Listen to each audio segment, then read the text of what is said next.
Damn. If you had bought just $50 of Bitcoin in 2012, you would have over $1.5 million today. Not because you got lucky, but because you understood one very simple thing. The problem? Most people are terrified of cryptocurrency. They think it is a scam.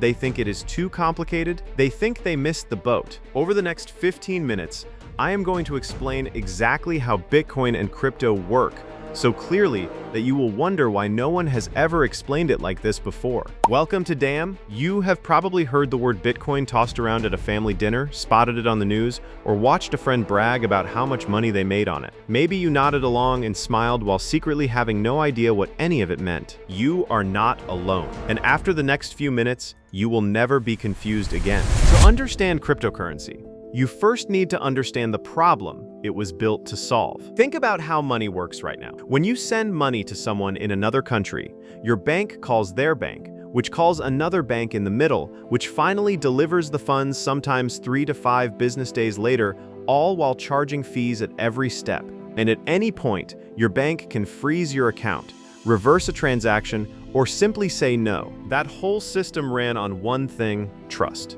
You trust your bank. Your bank trusts the other bank, and so on. For most of history, that was fine. Then, 2008 happened. Banks that people had trusted for decades collapsed almost overnight.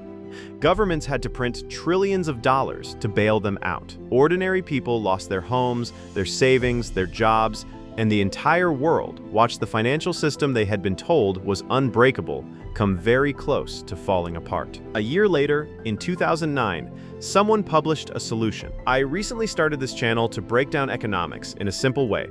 We are still at the very beginning, so every subscriber really matters. If this kind of content helps you understand the world better, consider subscribing. It helps me keep going and make even better videos. Thanks. Let us continue. That someone went by the name Satoshi Nakamoto. Nobody knows who that actually is. Despite years of investigation by journalists, governments, and forensic analysts, the true identity remains unknown. Some researchers believe it was a single programmer. Others believe it was a small group working together.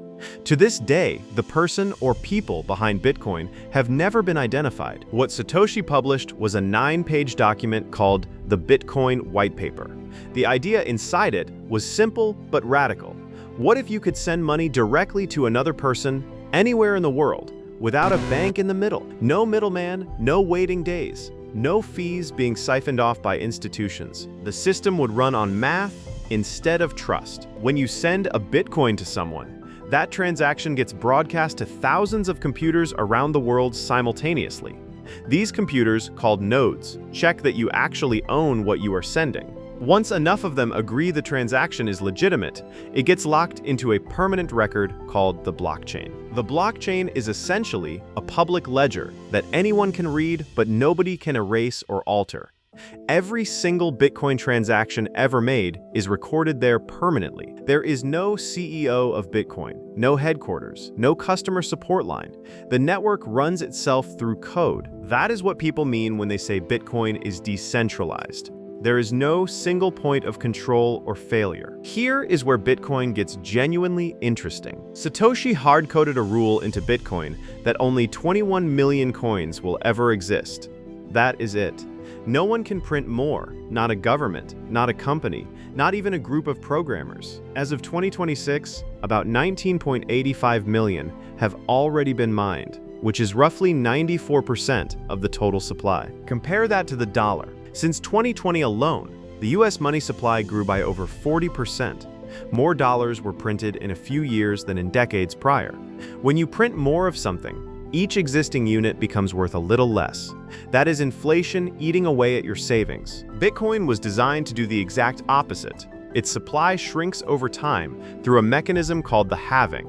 Every 4 years, the reward given to the people who run the network gets cut in half. After the last halving in April 2024, that reward dropped to 3.125 Bitcoin per block, pushing Bitcoin's annual inflation rate down to 0.85%. For context, The US dollar typically inflates at 3 to 4% annually, and even gold grows its supply by about 1.5 to 2% per year through new mining. That scarcity is why people started calling Bitcoin digital gold. Over the decade between 2015 and 2025, Bitcoin delivered a cumulative return of over 26,000%. Gold returned about 115% over that same period. The S&P 500 returned about 185%. Nobody is promising those numbers going forward. Past performance in any asset is not a guarantee. Bitcoin can drop 50% in a matter of weeks, and it has done exactly that multiple times. It is genuinely one of the most volatile assets on the planet. But those numbers do explain why serious investors, corporations, and even governments started paying attention. Bitcoin's early years were wild.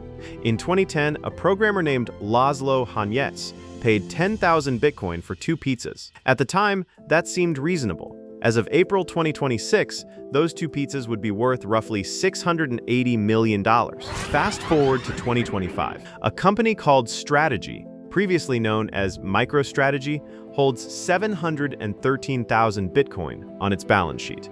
That is more than 3% of the entire global supply, sitting in a corporate treasury. Other public companies followed. Governments followed too. In early 2025, the United States government signed an executive order officially establishing a strategic Bitcoin reserve.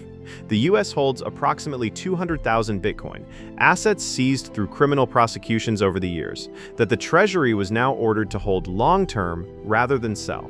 The White House officially described it as a digital Fort Knox. Now for the part that the price charts do not show you. In 2013, a British IT professional named James Howells accidentally threw away a hard drive. On that drive were the private keys to 8,000 Bitcoin he had mined years earlier. That hard drive ended up in a landfill in Newport, Wales. By 2026, those 8,000 Bitcoin are worth somewhere between $675 and $750 million, buried under layers of garbage. Howells has spent over a decade trying to get permission to excavate the site. He raised millions in funding, assembled a team of data recovery experts, and offered to share the recovered fortune with the local council. In early 2026, the High Court formally rejected his final legal appeal. The council announced plans to seal the landfill permanently and build a solar farm on top of it. This is not a horror story about being careless. This is the fundamental truth of how Bitcoin works. There is no customer support, no bank to call, no way to reverse it. If you lose the password to your Bitcoin wallet, the Bitcoin is gone forever. Blockchain analysts estimate that between 3 and 4 million Bitcoin, roughly 17 to 20% of everything ever mined, is permanently inaccessible for exactly this reason. The same property that makes Bitcoin resistant to government control and censorship also makes it unforgiving of human error. That trade-off is real, and anyone getting into this space needs to understand it before they put in a single dollar. Bitcoin is the original, but it is not the only cryptocurrency. There are thousands of them. Ethereum allows programmers to build entire applications on top of its network. Solana processes transactions faster than almost any other blockchain. Stablecoins like USDT and USDC are pegged to the dollar, which makes them useful for sending money internationally without the price swings. In countries like Argentina and Venezuela, where local currencies have lost enormous value to inflation, people have turned to dollar-pegged stablecoins as a way to simply hold their savings without watching them evaporate. By early 2026, stablecoins were processing over $20 billion in transactions every single day. That is not speculation, that is utility. Crypto also has a very real dark side. In 2025 alone, approximately $14 billion was lost to scams, hacks, and fraud. Fake investment platforms, fraudulent tokens that collapse overnight, and AI-generated video impersonations of celebrities promising impossible returns. The single best protection against all of them is straightforward. If someone online is promising you guaranteed profits, they are lying. If any of this has gotten you curious, here is the most honest advice available. Do not put money you cannot afford to lose into something you do not yet understand. Bitcoin's price swings are not exaggerated. It dropped roughly 80% from its peak in late 2021 before recovering. Anyone who bought at the top and panicked at the bottom lost real money. If you decide to buy, Use a reputable exchange like Coinbase, Kraken, or Binance. Start with a small amount.